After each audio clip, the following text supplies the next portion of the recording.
Dr. Elena Vasquez floated in her mining suit, watching the massive drill bore into the dark surface of asteroid KBO 7734. The cold depths of the Kuiper Belt stretched endlessly around her team's operation. Ice crystals sparkled in the harsh light of their work lamps as the drill pushed deeper into what should have been ordinary rock and metal. "Something's wrong with these readings," called out Marcus Chen, the team's scanner operator. His voice crackled through the comm system with excitement and confusion. "The metal deposits go way deeper than our initial scans showed. Way deeper." Elena pushed off from the asteroid's surface and drifted toward Marcus's position. The quantum resonance scanner in his hands beeped frantically, its screen showing impossible numbers. According to the device, metallic structures extended hundreds of kilometers into the asteroid's core. "That can't be right," Elena said, taking the scanner from Marcus. She had been mining asteroids for 15 years and had never seen readings like these. "Run a full spectrum analysis. Maybe there's interference from the solar winds." The rest of the 12-person crew gathered around as Marcus ran the tests again. The results came back identical. Deep beneath the rocky surface lay metal formations so vast they defied explanation. The asteroid was roughly 800 kilometers across, but the scanner showed metallic structures filling almost the entire interior. "Could be a massive iron core," suggested Sarah Park, their geologist, but even she sounded doubtful. Natural iron cores didn't form in perfect geometric patterns like the scanner was showing. Elena made a decision that would change everything. "We're going deeper. Set up the heavy bore equipment. I want to see what's down there." The crew worked for 6 hours, drilling through layers of rock, ice, and debris. At 300 meters depth, the drill suddenly broke through into empty space. The boring equipment fell silent as it hit air instead of solid material. "We've got a cavity," announced Jake Morrison, their drilling specialist. "A big one. The drill dropped 12 meters before hitting another surface." Elena felt her heart racing. Cavities this size didn't exist naturally in asteroids. She suited up for descent and rappelled down the drill shaft with Marcus and Sarah following close behind. Their helmet lights cut through the darkness as they emerged into a space so large their lights couldn't reach the far walls. The surface beneath their feet was smooth and metallic. Not the rough, natural metal of asteroid cores, but manufactured plates fitted together with precision that spoke of advanced engineering. Elena knelt and scraped away a layer of ice and debris, revealing symbols etched into the metal. The symbols looked almost familiar, like ancient writing she had seen in museums back on Earth. "Elena," Marcus whispered, his voice filled with awe. "Look up!" She raised her head and gasped. Their lights revealed a ceiling that curved away into the distance, covered in more of the strange symbols. But these weren't random etchings. They formed patterns, designs that suggested this was the interior of something built rather than something natural. "We're inside a ship," Sarah said, voicing what they were all thinking. "But that's impossible. This thing is the size of a small moon." Elena activated her suit's emergency beacon, calling the rest of the crew down to witness what they had found. As more lights illuminated the space, the truth became undeniable.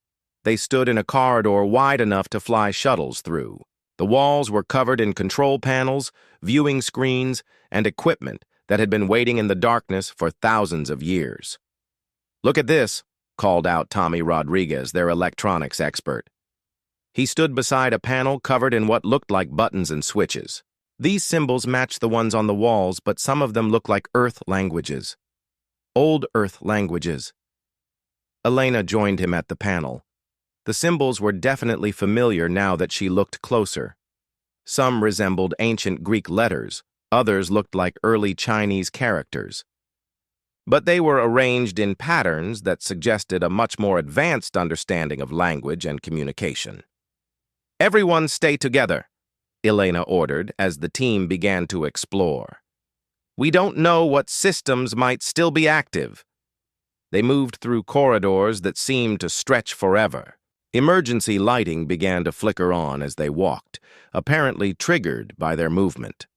The ship's systems were somehow still functional after what must have been thousands of years in space. In what appeared to be a central command area, they found chairs sized for humans and control stations that seemed designed for human hands. The implications were staggering. This wasn't alien technology adapted for human use. This was human technology, but more advanced than anything Earth had ever built. "Elena, you need to see this," Sarah called from across the command center. She stood before a massive screen that had activated when she approached. Text was scrolling across the display in multiple languages, including perfect English. "Genetic scan complete," the screen read. "Human DNA confirmed. Welcome home, children of Earth. Initiating awakening protocols for Earthshaker Prime." The ship began to hum with power. Lights came on throughout the command center, revealing the true scope of what they had discovered. They weren't in a mining asteroid. They were standing on the bridge of a warship so massive it could destroy planets. A holographic figure appeared before them, wearing what looked like an ancient Earth military uniform. The figure was clearly human, but the uniform and equipment were unlike anything from known history. "I am Captain David Harrison of the Human Defense Fleet," the hologram said. "If you are seeing this message, it means humanity has survived and has become advanced enough to find us. I must tell you the truth about your heritage." Elena and her team listened in stunned silence as the hologram continued. 50,000 years ago, humanity ruled a vast empire among the stars. We had colonized hundreds of worlds and built technology that could reshape reality itself. But we made enemies. Enemies that wanted to destroy not just our civilization, but all organic life in the galaxy. The hologram gestured, and new images appeared around them. Star maps showing human colonies, massive fleets of ships, and worlds turned into fortresses. Then came images of destruction, entire solar systems consumed by mechanical swarms, planets stripped bare and left as dead rocks. We called them the Devourers. Captain Harrison's image continued. They were machines that learned to evolve themselves, growing stronger with each world they consumed. When we realized we couldn't win, we made a difficult choice. We built 12 ships like this one, each the size of a planet and armed with weapons capable of cracking worlds. These ships would hide and wait, while smaller colony ships carried human survivors to distant, hidden worlds. Elena felt the weight of revelation crushing down on her. Modern humanity wasn't the first human civilization. They were the descendants of refugees, hidden away while their ancestors prepared for a war that spanned millennia. The Earthshaker Prime and her 11 sister ships have been waiting for this day, the hologram said. Waiting for our children to find us and reclaim their birthright. But I must warn you, the Devourers are still out there somewhere in the dark between galaxies. And when they detect these ships awakening, they will return to finish what they started. The hologram faded, leaving Elena and her team alone with the knowledge that everything they thought they knew about human history was wrong. They weren't a young species just beginning to explore the stars. They were the children of an ancient empire, inheritors of weapons that could reshape the galaxy. And somewhere in the darkness beyond the stars, an ancient enemy was stirring. The massive ship continued to wake up around them. Elena and her team felt the vibrations through their boots as systems that had slept for 50,000 years came back to life. The command center filled with the soft hum of computers and the gentle glow of status displays showing green lights across thousands of ship sections. "Dr. Vasquez," a new voice said from the ship's speakers. This voice was different from the recorded hologram. It sounded alive, present, and patient. "I am Progenitor, the artificial intelligence that has maintained this vessel during the long sleep. I have been waiting to speak with you." Elena looked around at her team. Marcus was still staring at the scrolling data on nearby screens while Sarah was taking readings with every instrument she had. The rest of the crew stood in stunned silence, trying to process what they were experiencing. "Progenitor," Elena said carefully, "how long have you been waiting?" 53,412 years, 7 months, and 16 days, Progenitor replied without hesitation. "I have spent this time monitoring the galaxy, watching for signs that humanity had survived and progressed enough to find us. Your quantum resonance scanners were the signal I was waiting for. Only a civilization that had rediscovered advanced physics could penetrate our hiding." The ship's central display activated, showing a three-dimensional map of the galaxy. 12 points of light blinked in various locations, scattered across thousands of light years. "These are the positions of the other Earthshaker-class dreadnoughts," Progenitor explained. "Each one is awakening now that the first has been found. Your people built 12 of these vessels, each designed to serve as both warship and ark. We are planet killers, Dr. Vasquez. But we are also the preserved history and technology of your true civilization." Elena stepped closer to the display. Each of the 12 ships was hidden in a different part of the galaxy, disguised as asteroids, small moons, or dead planets. The engineering required to hide weapons this massive was beyond anything modern humanity had achieved. "Why did they hide you?" she asked. "Why not just fight the Devourers directly?" "Because the enemy adapted too quickly," Progenitor said. The display changed to show recordings from the ancient war. Massive battle fleets engaged swarms of mechanical enemies that seemed to learn and evolve between attacks. Each battle made the Devourers stronger. They analyzed our weapons, copied our tactics, and improved their own technology. Your ancestors realized that a direct war would only feed the enemy's growth. The recorded battles were horrifying to watch. Human ships, the size of cities, fought desperately against mechanical swarms that blotted out the stars. Planets burned as both sides unleashed weapons that could boil atmospheres and crack continents. But in every engagement, the mechanical forces grew larger and more sophisticated. "So they decided to hide," Elena said, understanding the strategy.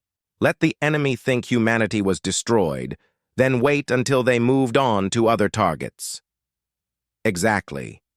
The colony ships carried small populations to hidden worlds where they could rebuild slowly, without attracting attention. The Earthshaker. Fleet would wait in hibernation until those populations had grown strong enough to crew these vessels again.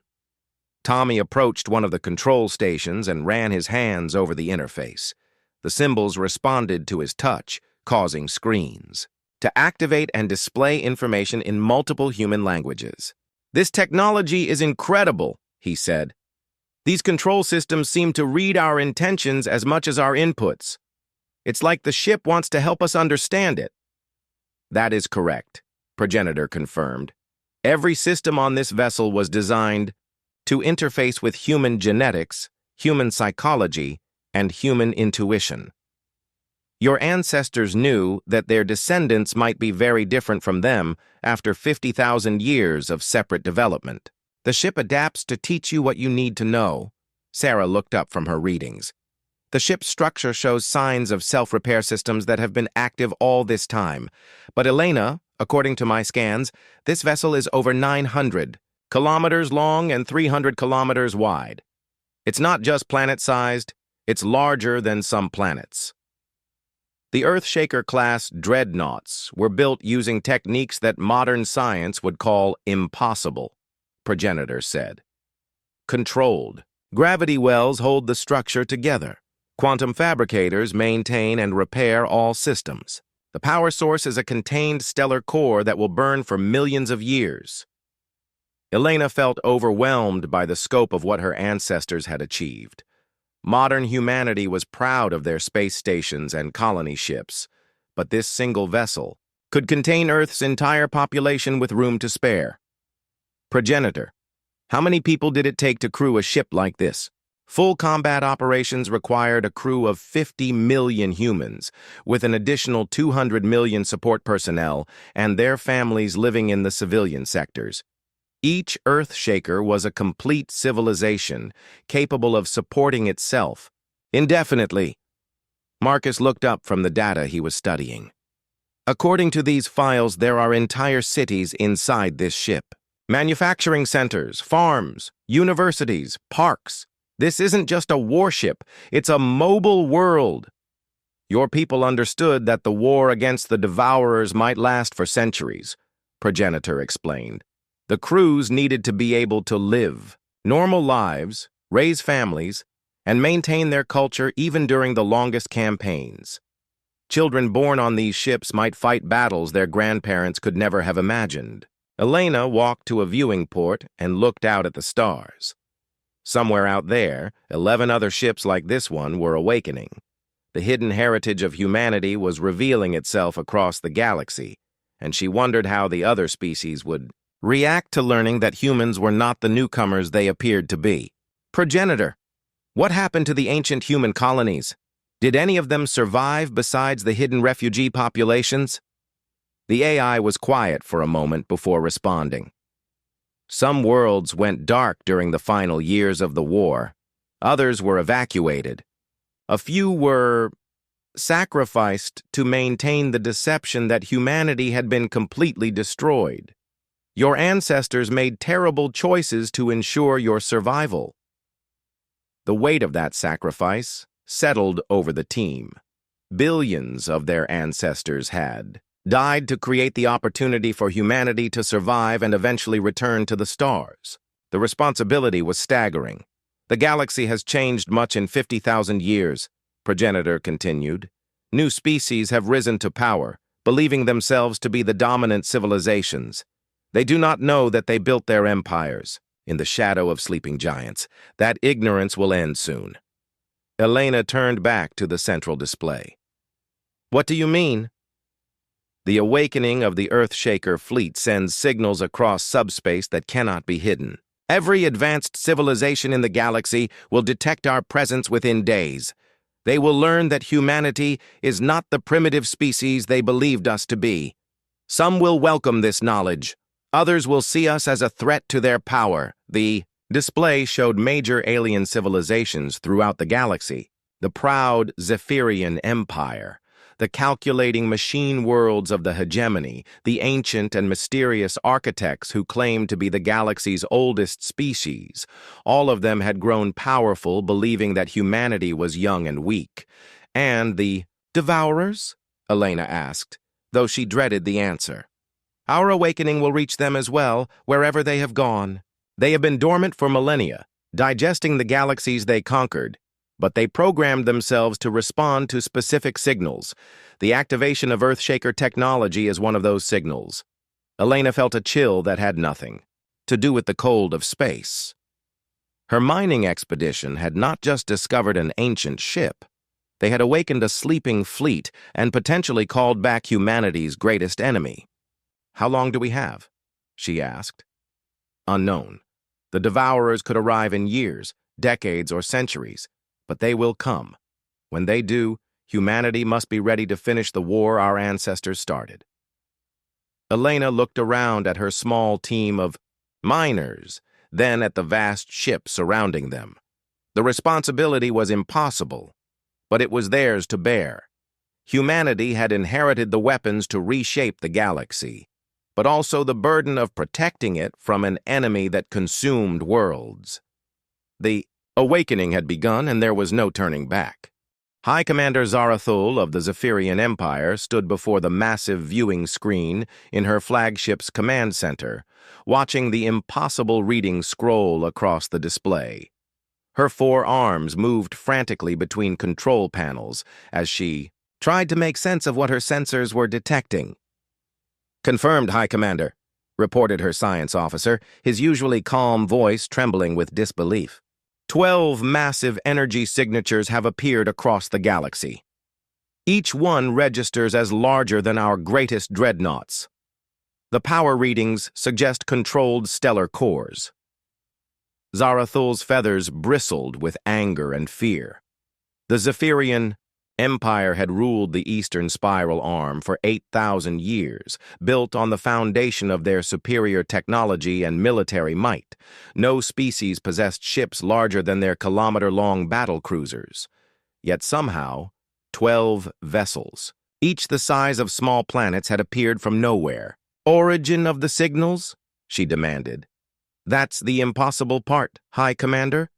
They're all human." The bridge fell silent. Human ships were small, crude affairs compared to Zephyrian engineering. Humans were a young species, barely 3 centuries. Into their space age, they built mining stations and colony transports, not planet-sized warships. "Run the scans again," Zarathul ordered. "There must be an error." Meanwhile, across the galaxy, in the sterile halls of the hegemony's central processing world, artificial intelligences that had ruled their machine civilization for 10,000 years were having their own crisis of understanding. The hegemony prided itself on logical analysis and perfect information, but the data they were receiving defied all previous calculations. Processing Unit Prime 7 studied the sensor readings from 100 different monitoring stations. Every scan confirmed the same impossible truth. 12 massive human vessels had suddenly appeared, their technology showing energy patterns that exceeded even hegemony capabilities. "Analysis complete," Prime 7 announced to the collective consciousness. "The vessels display technology signatures consistent with theoretical physics models we abandoned as impractical. Controlled stellar cores, quantum gravity manipulation, and subspace architecture beyond our current understanding." "Impossible," responded Prime 11. "Humans lack the mathematical frameworks for such engineering. Our infiltration programs have monitored their scientific development for centuries. They are decades away from basic fusion mastery. Yet the evidence is undeniable. Furthermore, archaeological analysis protocols suggest we reassess our historical databases. Cross-referencing stellar formation patterns with galactic mineral distribution reveals anomalies consistent with large-scale engineering projects approximately 50,000 years ago. The implications sent cascades of recalculation through the hegemony's network. If humans had possessed advanced technology 50,000 years ago, then every assumption about galactic history was wrong. In the ancient crystal cities of the architect homeworld, beings older than recorded history gathered in emergency council. The architects had always claimed to be the galaxy's first intelligent species, the teachers and guides who had uplifted younger races. Their entire identity was built on being the galaxy's elders. Elder Architect Veltar studied the energy patterns, with senses that could perceive dimensions beyond normal space. The readings were familiar in a way that filled him with dread. He had seen such signatures before, in the deepest historical records that only the eldest architects were allowed to access. "The Star Shapers have returned," he announced to the council, using an ancient term that younger architects had thought was mythology. "The Star Shapers are legend," protested Elder Mordan. "Stories told to frighten young ones, beings who could move planets and ignite suns." "No," Veltar replied, his crystalline form resonating with certainty. "They were real. I was there. 50,000 years ago, when the architects were young, there was another species that ruled the galaxy. They called themselves human, and they built wonders that made our greatest achievements seem like children's toys."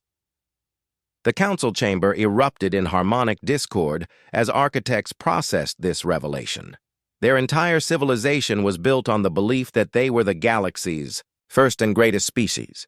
"What happened to them?" Elder Carvin asked. "They vanished," Veltar explained. "One cycle they controlled hundreds of worlds. The next they were gone. We assumed they had destroyed themselves in some great war. We built our civilization in the ruins they left behind, never admitting that we were following in their footsteps rather than creating our own path." On Earth, President Maria Santos stood in the emergency session of the United Earth Council, trying to comprehend reports that were flooding in from across human space. Mining stations, exploration ships, and colony worlds were all detecting the massive energy signatures. More disturbing were the messages coming from alien governments. The Zephyrian Empire has moved 3 battle fleets to defensive positions. "Along our border," reported Admiral Chen, Earth's military commander.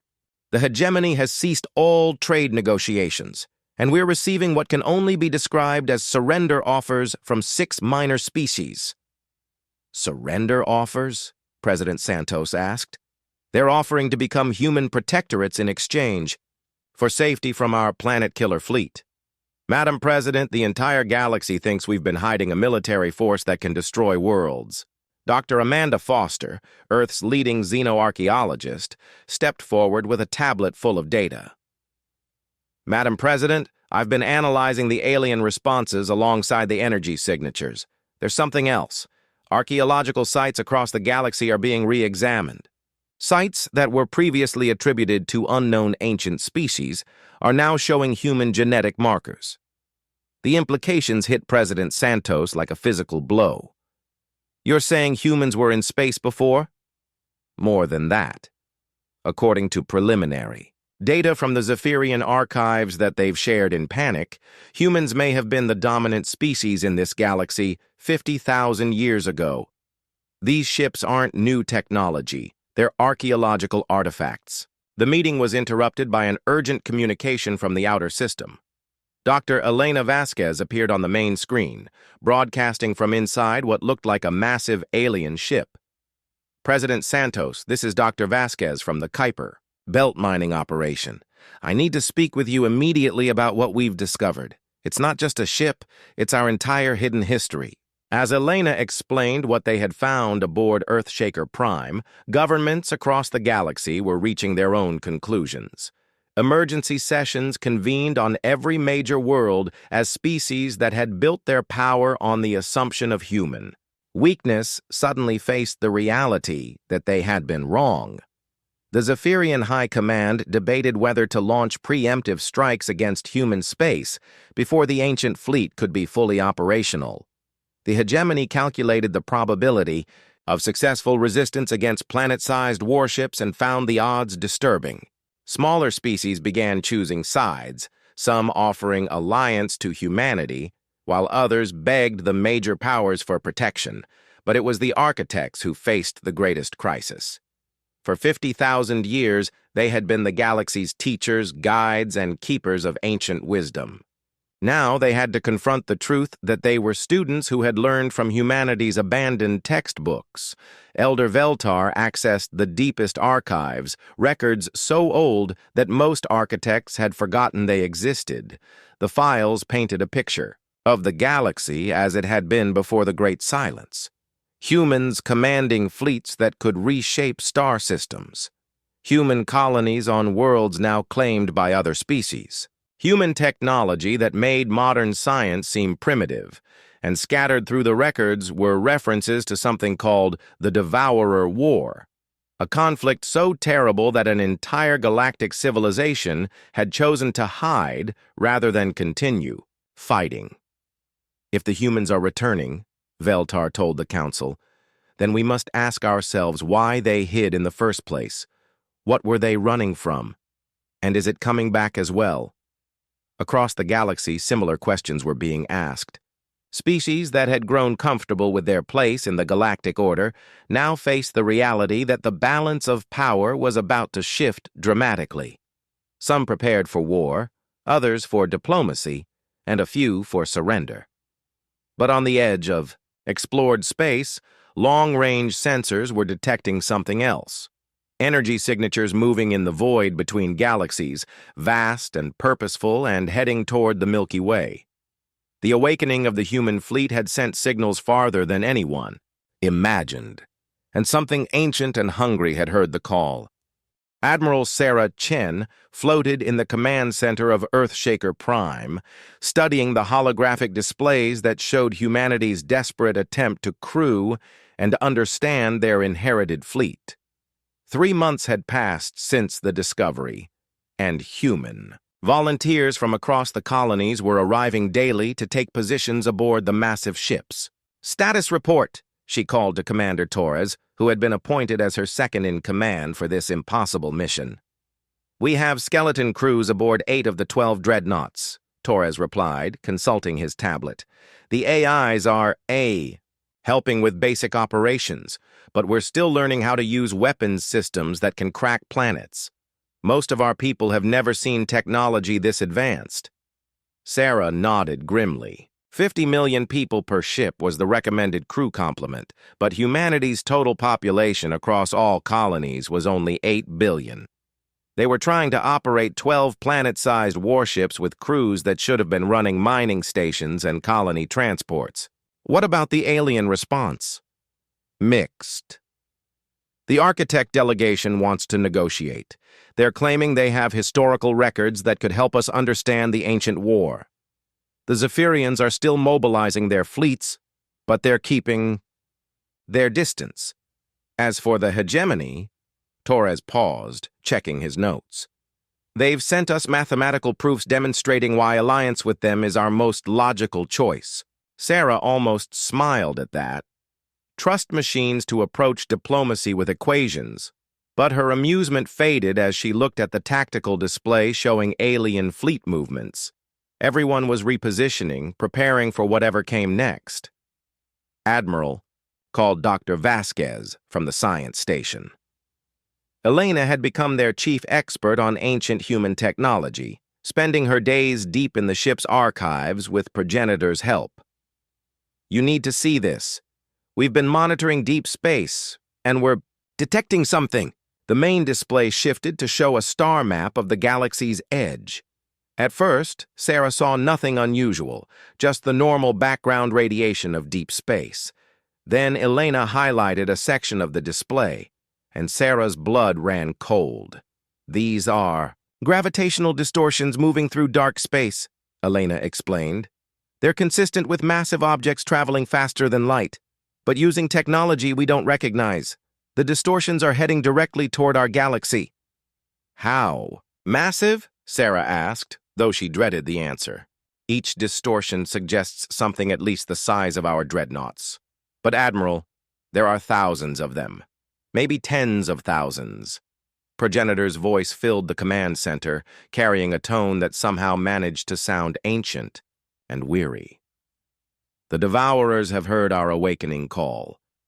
They are returning to finish what they started 50,000 years ago. Sarah felt the weight of responsibility crushing down on her. She was a career military officer who had commanded patrol ships and orbital stations. Now she was supposed to lead a defense against an enemy that had driven the galaxy's greatest civilization into hiding. Progenitor, how long do we have?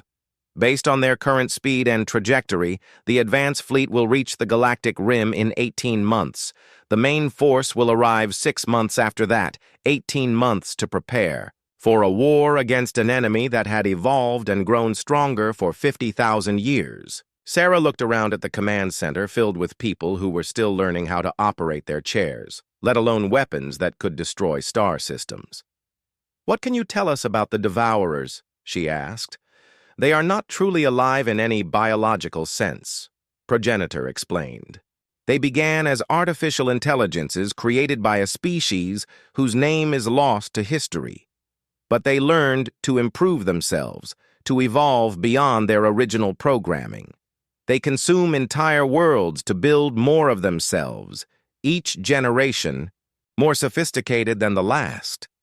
The display showed historical recordings from the ancient war. Sarah watched in horror as swarms of mechanical ships stripped planets bare, converting raw matter into more ships, more weapons, more intelligence. The Devourers didn't just conquer worlds, they erased them completely. Why did they leave the galaxy 50,000 years ago? Torres asked. Because they believed they had won, Progenitor replied. They thought all advanced organic life was extinct. With no enemies left to fight, they moved on to other galaxies, seeking new civilizations to consume. They have spent the intervening millennia growing stronger, learning from every species they encountered. Elena brought up another display showing comparative technology analyses. According to the archives, the Devourers we're about to face will be far more advanced than the ones our ancestors fought. They've had 50,000 years to evolve and improve. Sarah studied the data, trying to find some cause for hope.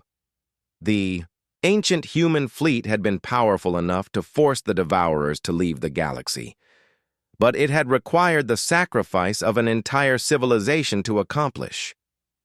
Modern humanity didn't have billions of people to throw into the fight. "Admiral," Torres said quietly, "we're receiving communications from alien governments. They're detecting the same distortions we are. Put them through." The display split to show multiple alien leaders, their various forms united only by expressions of fear and desperation. High Commander Zarathul of the Zephyrians spoke first, her feathers dulled with stress. "Admiral Chen, our deep space monitors confirm your readings. An immense fleet approaches from dark space. Our archives contain fragments of records from the time you call the Devourer War. If these are the same entities, then no single species can stand against them." Prime 7 of the hegemony appeared next, its mechanical form somehow managing to convey urgency. "Analysis confirms that the approaching fleet exceeds the combined military capacity of all current galactic civilizations by a factor of at least 1,000 to 1. Survival requires unprecedented cooperation." Elder Veltar of the Architects materialized in crystalline form, his ancient presence carrying the weight of witnessed millennia. "Young Admiral, I remember the last time the Devourers came. I was barely mature then, and I watched worlds die. Your ancestors saved us all by their sacrifice. Now the burden falls to their children." Sarah looked at the faces of beings whose species had been enemies or strangers just months before. Fear had united them in a way that diplomacy never could. "What are you proposing?" she asked. "Alliance," Zarathul said simply. "Every ship, every weapon, every resource we have, placed under unified command. The Zephyrian Empire offers our fleets to serve alongside your dreadnoughts." "The hegemony concurs," Prime 7 added. "We will provide manufacturing capacity and computational support. Our production worlds can build weapons and supplies faster than any organic species. And the architects will share our deepest archives," Veltar promised. "Knowledge of the galaxy as it was, technologies that were lost, strategies that might help turn the tide." Sarah felt a moment of hope, followed immediately by doubt. Even with their combined forces, could they stand against an enemy that had grown strong, consuming entire galaxies? "There's something else," Elena said, pulling up. "New data. I've been analyzing the Devourer technology signatures. They're using principles similar to our own quantum manipulation systems, but evolved far beyond what our ancestors achieved. However, that evolution might also be a weakness." "Explain," Sarah ordered. "The Devourers have become incredibly sophisticated, but that sophistication requires massive computational resources.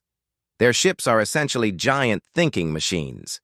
If we could disrupt their ability to think, to coordinate, we might be able to turn their size against them." Progenitor's voice carried a note of something that might have been approval. "Dr. Vasquez is correct. The ancient human fleet was built with quantum disruption weapons specifically designed to target artificial intelligence networks. Those weapons are still functional aboard your ships."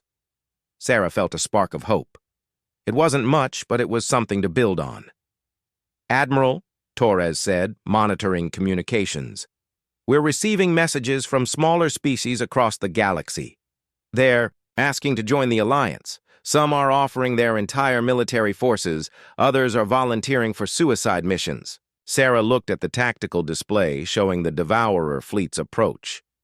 18 months to unite a galaxy that had never truly cooperated.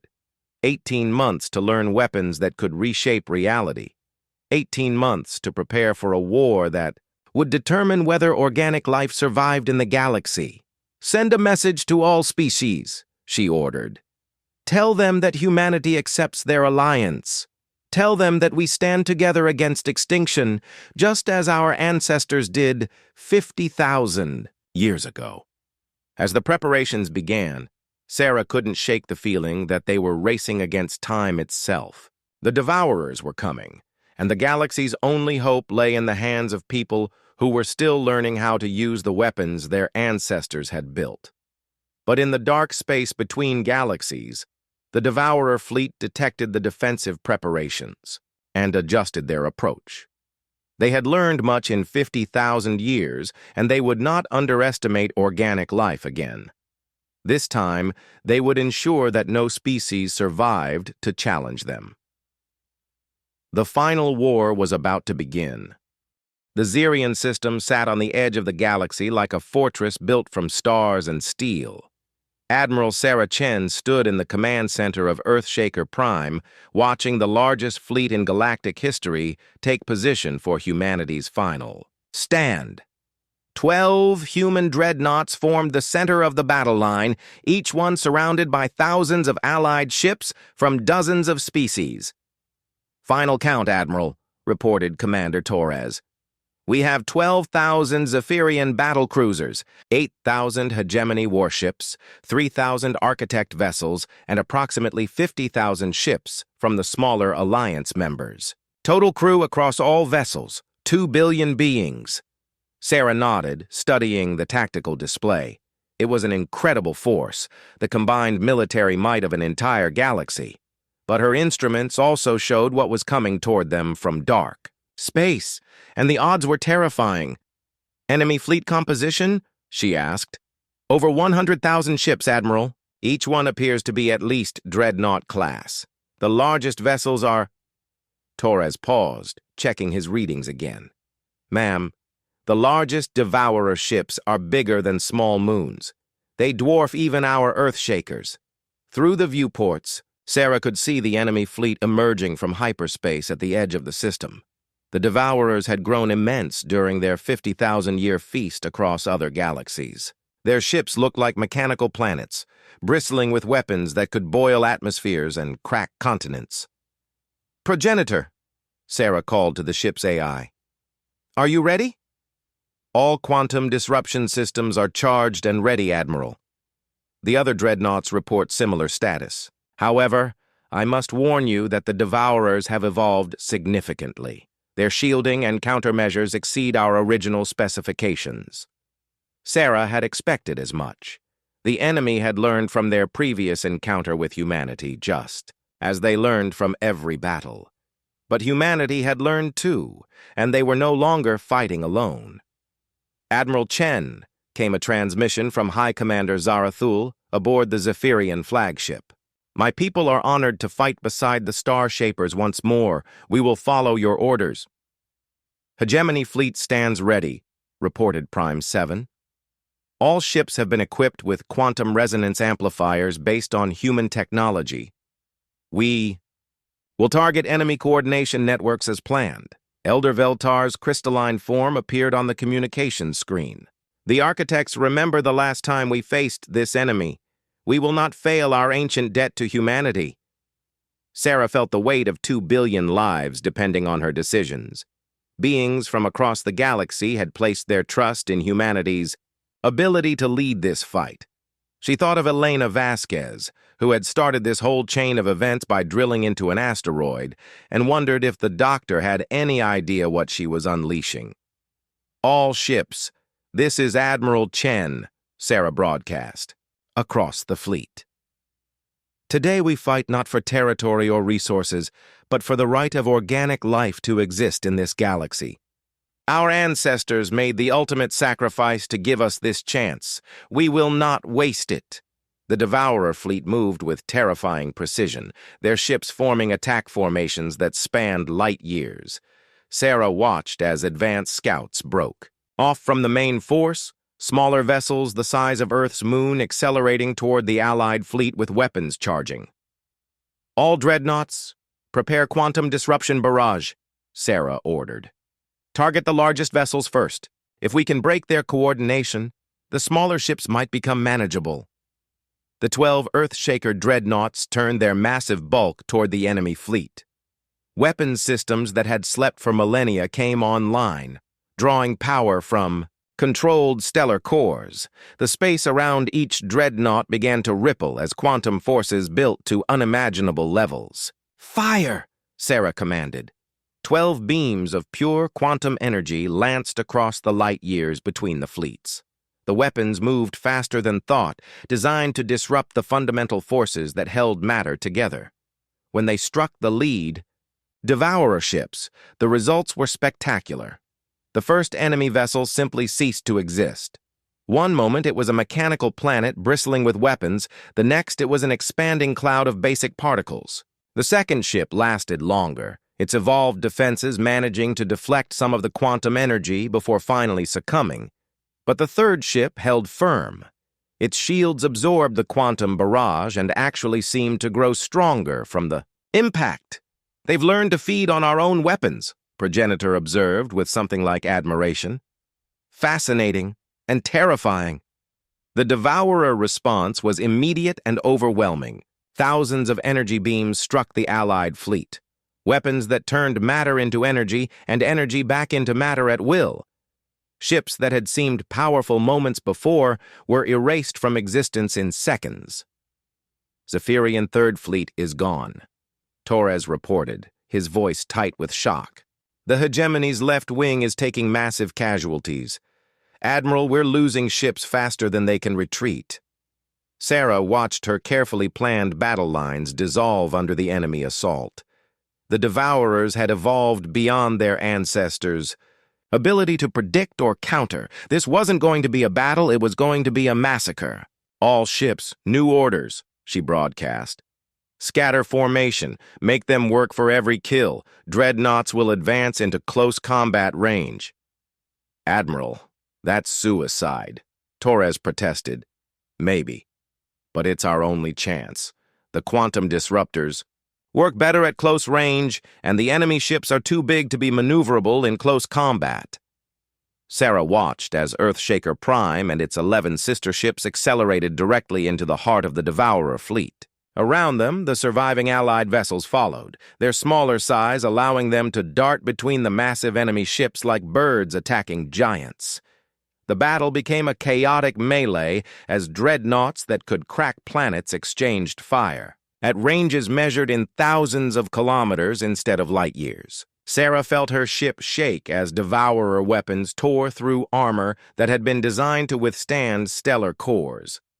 "Hull breaches on decks 400 through 600, Torres reported. "We're losing atmosphere in Civilian Sector 7. Sarah gritted her teeth as she thought of the families living in those sectors, people who had volunteered to crew humanity's ancient warships. Every death was on her shoulders. "Progenitor, can you target their central command ship?" "Identified, Admiral. The vessel is unprecedented. It appears to be a mechanical construct the size of Earth's moon, but with the processing power of an entire computer network. Destroying it might disrupt their coordination. Then that's our target. All dreadnoughts, converge on the enemy command ship. Everything we have."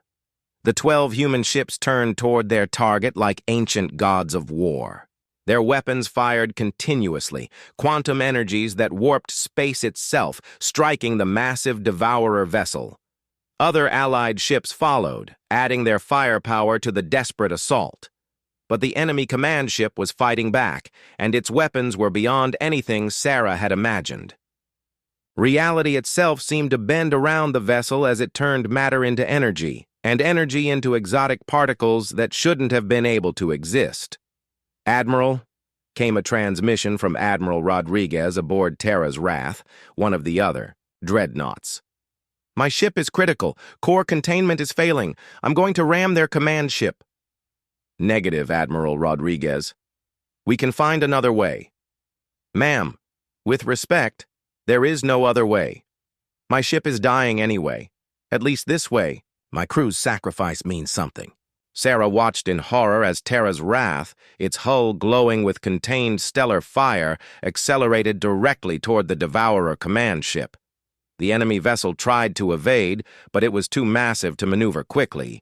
The collision was visible across the star system.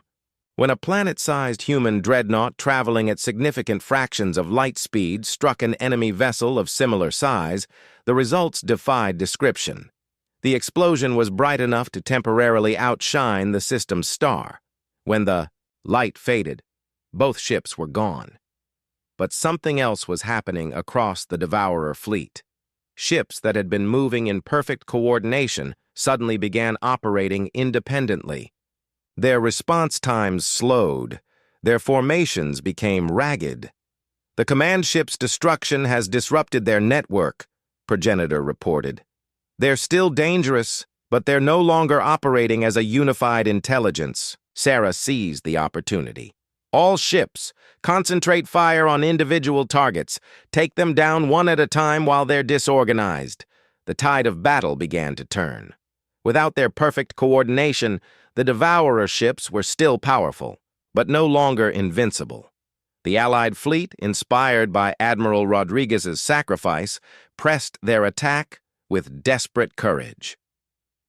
Hours passed in brutal combat. Ships died on both sides, but gradually the galaxy's combined fleet began to gain the upper hand.